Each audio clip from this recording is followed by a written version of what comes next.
Nous vivons à une époque de profonde énigme et de transformation rapide, où le monde qui nous entoure subit des changements qui semblent presque surréalistes.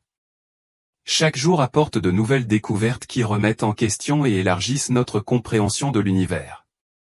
Récemment, une étude révolutionnaire de l'université Harvard a introduit des concepts vraiment extraordinaires. Cette recherche suggère qu'il pourrait y avoir des entités, appelées cryptoterrestres, qui auraient pu évoluer soit à nos côtés, soit de manière totalement indépendante. Ces êtres pourraient résider dans des environnements cachés, comme dans les profondeurs souterraines ou sous la surface de l'océan, ayant potentiellement coexisté avec l'humanité en secret pendant des millénaires. Pour beaucoup, l'idée que nous puissions partager notre planète avec des êtres intelligents dont nous n'avons aucune idée est stupéfiante. Cependant, en tant que chrétiens, nous connaissons déjà une couche plus profonde de la réalité. Notre foi nous enseigne que le monde n'est pas seulement habité par des humains, mais par des entités spirituelles qui peuvent se manifester sous une forme matérielle et influencer notre monde.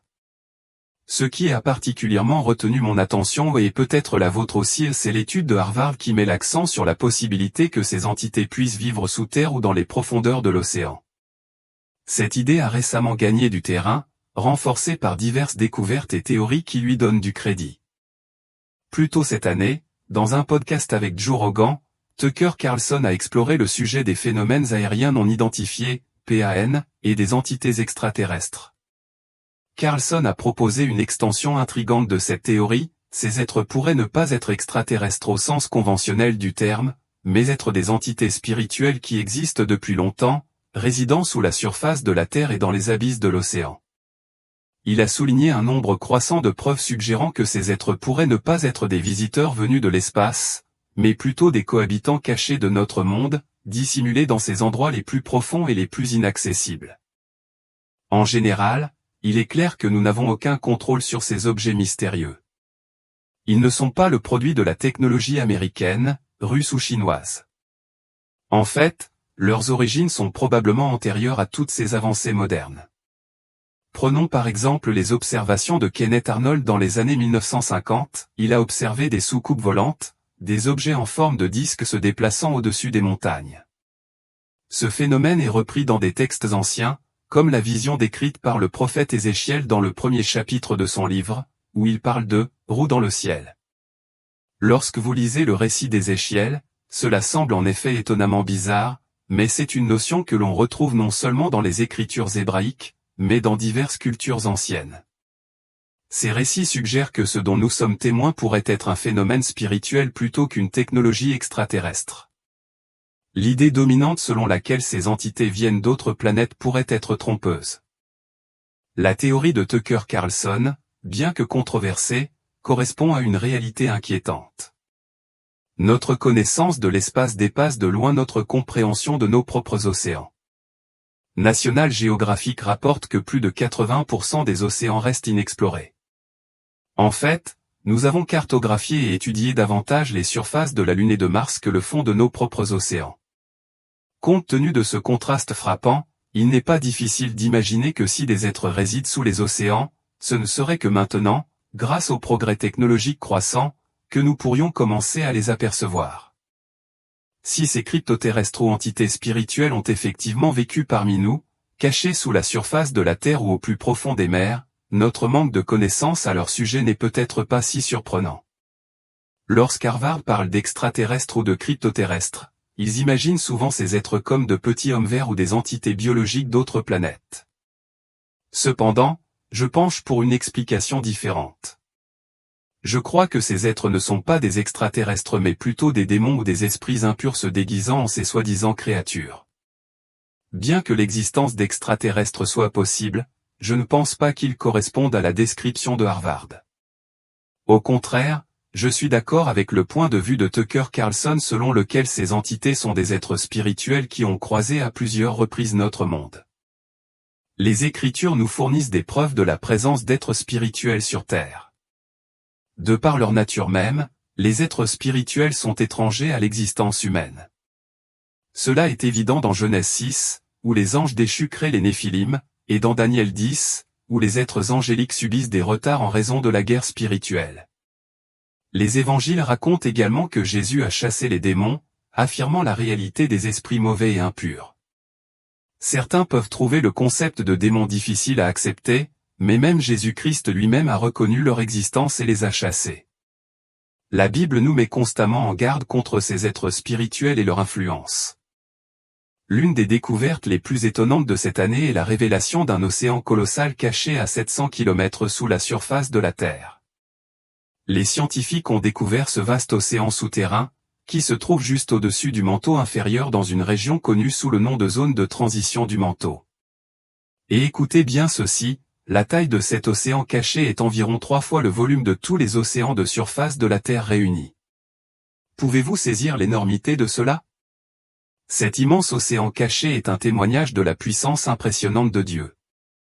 Lorsque j'ai entendu parler de cette révélation, je me suis souvenu d'Ésaïe 55, 8-9, « Car mes pensées ne sont pas vos pensées, et vos voix ne sont pas mes voix, dit le Seigneur. Autant les cieux sont élevés au-dessus de la terre, autant mes voix sont élevées au-dessus de vos voix, et mes pensées au-dessus de vos pensées. » De telles découvertes soulignent la majesté infinie de la création de Dieu. Maintenant, lorsque nous discutons de ces phénomènes mystérieux, il est important de clarifier ce que nous entendons par « spirituel ». Peut-être que « spirituel » n'est pas le meilleur terme, « surnaturel » serait peut-être plus précis. Ces phénomènes défient notre compréhension actuelle de la nature.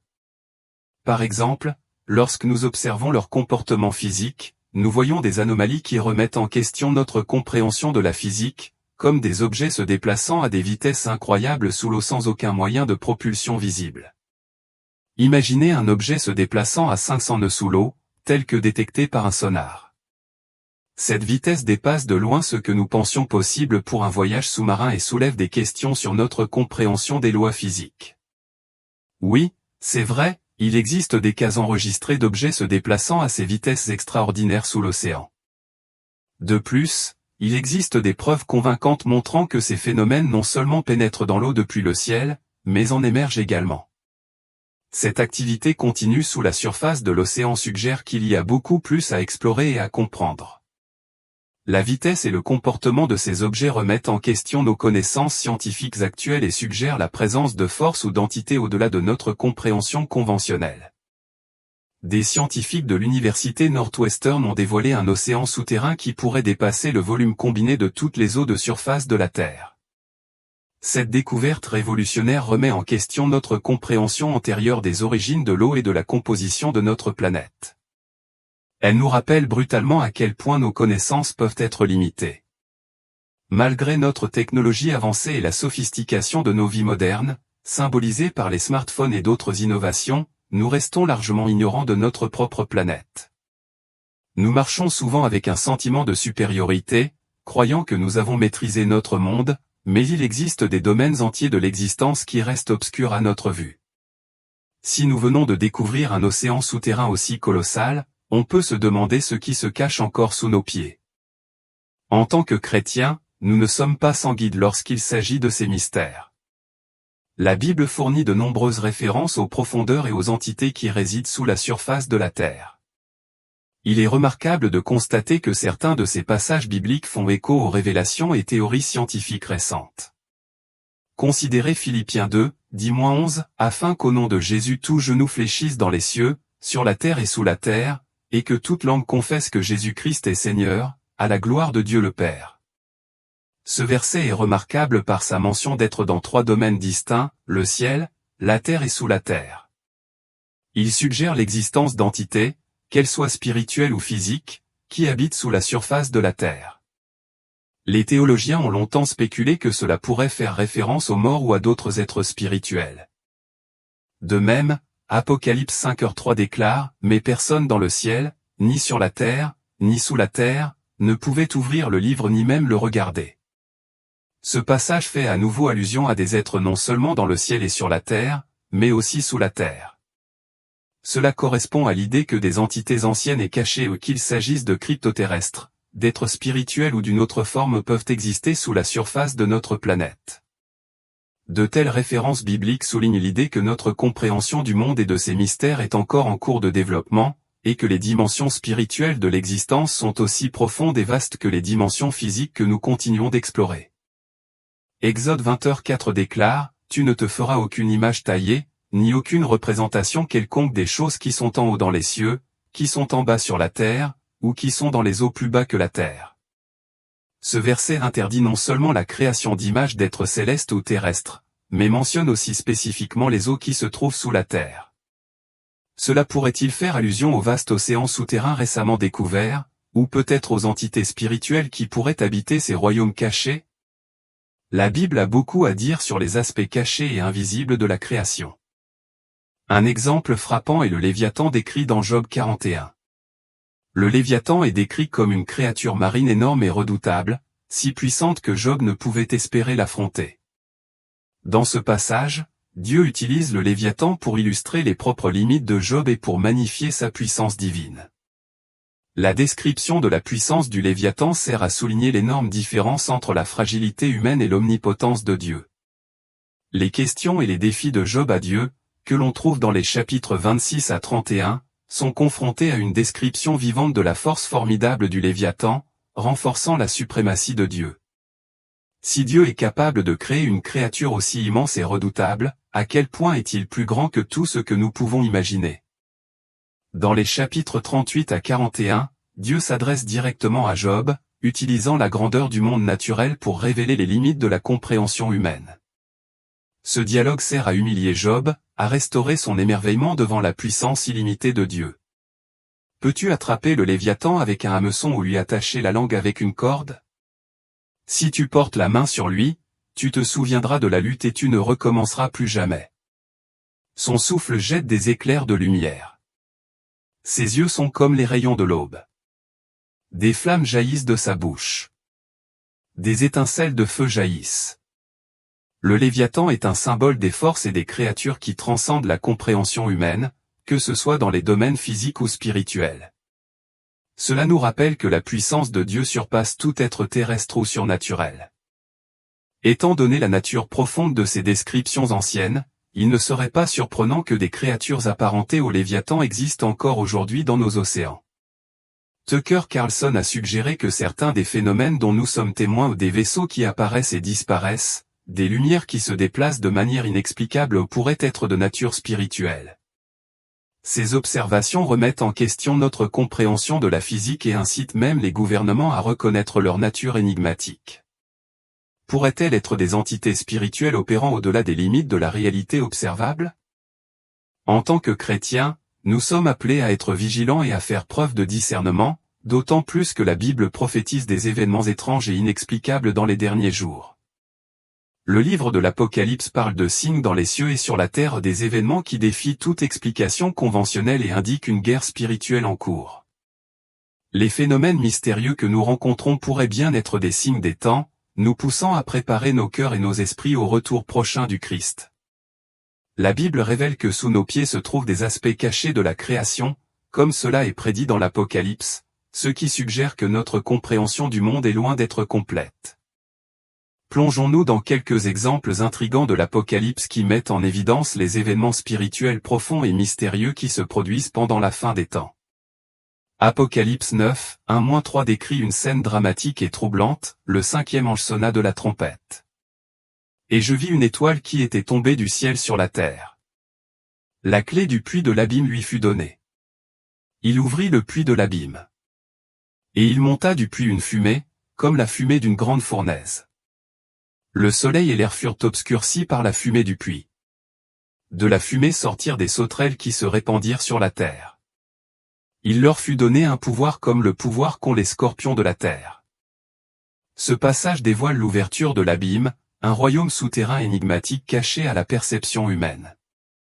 Lorsque l'abîme s'ouvre, il libère une fumée dense et suffocante qui obscurcit le soleil et l'air. De cette fumée émergent des sauterelles dotées de la puissance terrifiante des scorpions. Ces créatures sont souvent interprétées comme des entités démoniaques ou des êtres spirituels redoutables qui ont été confinés dans la terre jusqu'au moment désigné de leur libération. L'imagerie présentée ici souligne l'existence de royaumes cachés sous la terre, habités par des êtres dont la nature et la puissance peuvent dépasser la compréhension humaine. Cela correspond à l'idée que des forces spirituelles invisibles se cachent sous la surface, attendant leur heure pour accomplir les desseins divins de Dieu. dans Apocalypse 9h1, nous apprenons que ces créatures ressemblant à des sauterelles sont gouvernées par un roi. Elles avaient pour roi l'ange de l'abîme, dont le nom est en hébreu Abaddon, et en grec Apollyon. Ce passage met l'accent sur la nature organisée et hiérarchique de ces entités spirituelles. Mais aujourd'hui, nous allons déplacer notre attention du puissant fond et de l'armée qui en émerge vers un autre élément significatif, le fleuve Euphrate. Apocalypse 9, 13-15 introduit un moment d'une signification profonde et mystérieuse, alors le sixième ange sonna de la trompette.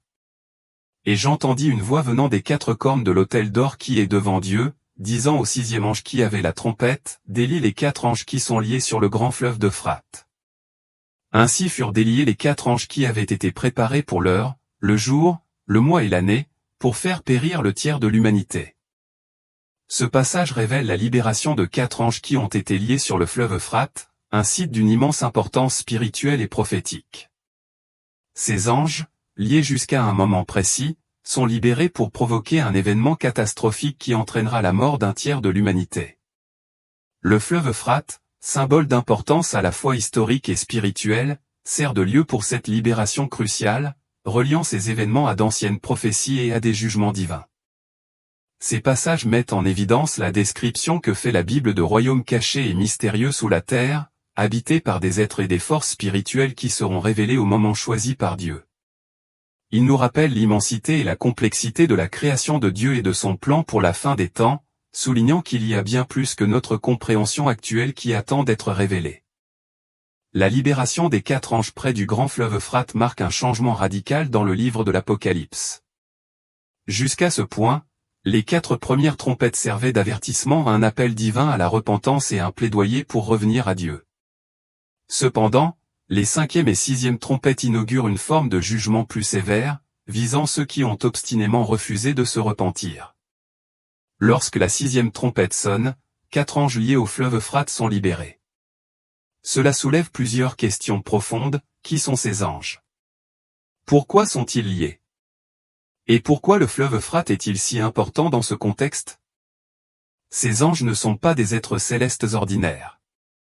Le fait même qu'ils soient liés suggère que leur nature est malveillante et que leur but est sinistre. Leur confinement implique qu'ils ont été retenus pendant un moment précis de l'histoire, en attendant cette heure, ce jour, ce mois et cette année précis. Contrairement aux saints anges, qui servent à délivrer des messages d'espoir et de conseil, ces anges sont probablement déchus, ayant été enchaînés et tenus en réserve pour remplir un terrible mandat divin. L'Euphrate n'est pas seulement un endroit aléatoire, il est profondément symbolique dans l'histoire biblique. S'écoulant à travers certains des premiers chapitres de la Genèse, l'Euphrate est associé à des événements cruciaux, notamment l'emplacement près du jardin d'Éden où l'humanité est tombée pour la première fois dans le péché. Ce fleuve a également été témoin du premier meurtre, de la montée des premières confédérations humaines pour la guerre et de l'établissement du premier régime dictatorial majeur. De plus, l'Euphrate est étroitement lié à Babylone, l'ancien symbole de l'orgueil humain, de la rébellion et de la persécution contre le peuple de Dieu. Babylone, avec ses fortifications, était un bastion d'idolâtrie et de méchanceté, faisant du fleuve un puissant symbole du péché et de l'opposition à Dieu. L'attachement de ces anges au fleuve Euphrate souligne ce symbolisme.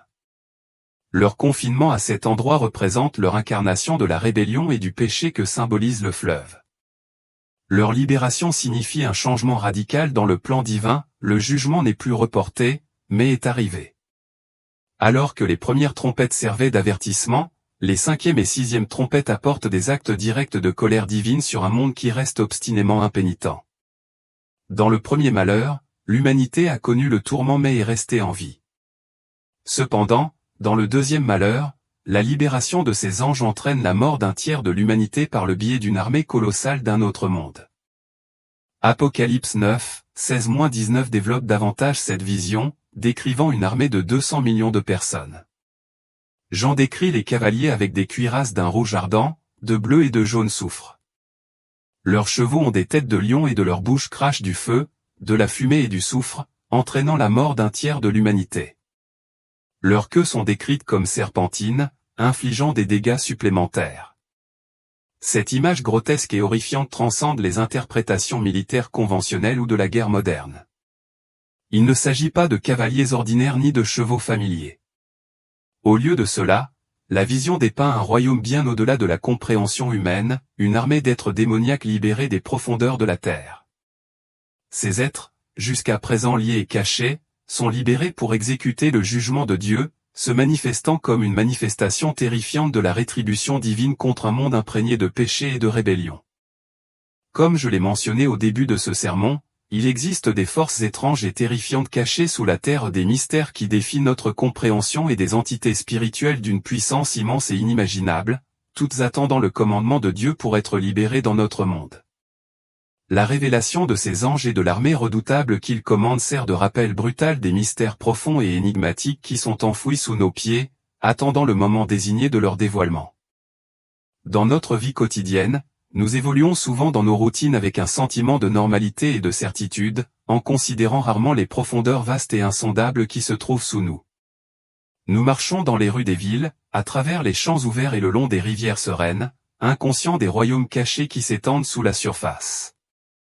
La terre, que nous traversons si négligemment, cache de profonds mystères et des horreurs indicibles qui transcendent la compréhension humaine.